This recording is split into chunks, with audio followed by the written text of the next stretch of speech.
అందరికీ నమస్కారం. నవరాత్రుల్లో భాగంగా డే 2 ఆఫ్ మై నవరాత్రి అండి. ఈరోజు వచ్చేసి గాయత్రీదేవి అవతారం. నేనైతే క్షీరాన్నం చేశానండి. క్షీరాన్నం చేసి ఇంట్లో పూజ చేసుకుని నిత్య దీపారాధన అనేది పూర్తి చేసుకొని దేవాలయానికి ప్రసాదం తీసుకెళ్ళడం జరిగిందండి. ఈరోజు అమ్మవారి గాయత్రీదేవి అలంకరణలో మనకి కనిపిస్తున్నారు. అలాగే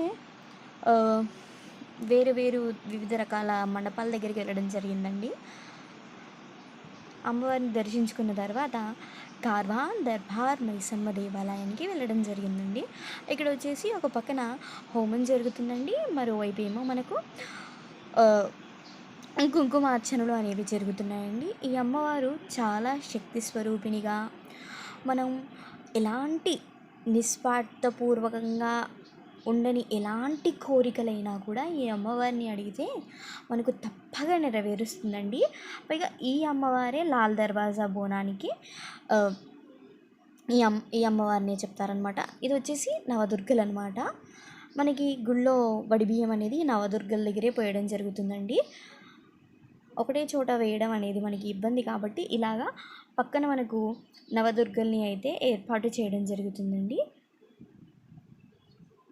ఇది వచ్చేసి జాఫర్గూడలో ఉన్న అన్నపూర్ణ దేవాలయం అండి. ఇక్కడ వచ్చేసి వినాయకుడు, కుమారస్వామి, శివలింగం అనేది ఉంటుందండి. అన్నపూర్ణ అమ్మవారు కూడా ఈ ఆలయంలో వెలిసారండి. ఇది వచ్చేసి దర్బార్ మైసమ్మ గుడి దగ్గర మనకి ఉన్న విగ్రహం. ఇక్కడ గుళ్ళో ప్రసాదం ఇవ్వడం జరిగిందండి.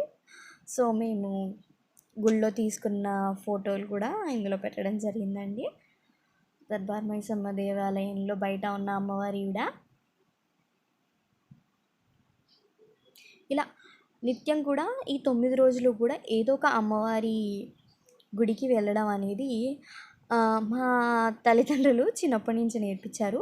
ఇది వచ్చేసి సాయంత్రం వెళ్ళామండి అమ్మవారి దగ్గర, కనకదుర్గ అమ్మవారి దగ్గర. ఉదయం రాత్రి కూడా పూజ జరుగుతుందండి. మేమైతే నైట్ కంపల్సరీ వెళ్తామండి. ఉదయమేమో దర్బార్ మైసమ్మ దగ్గరికి, తుల్జా భవాని దగ్గరికి కూడా వెళ్ళడం జరుగుతుంది.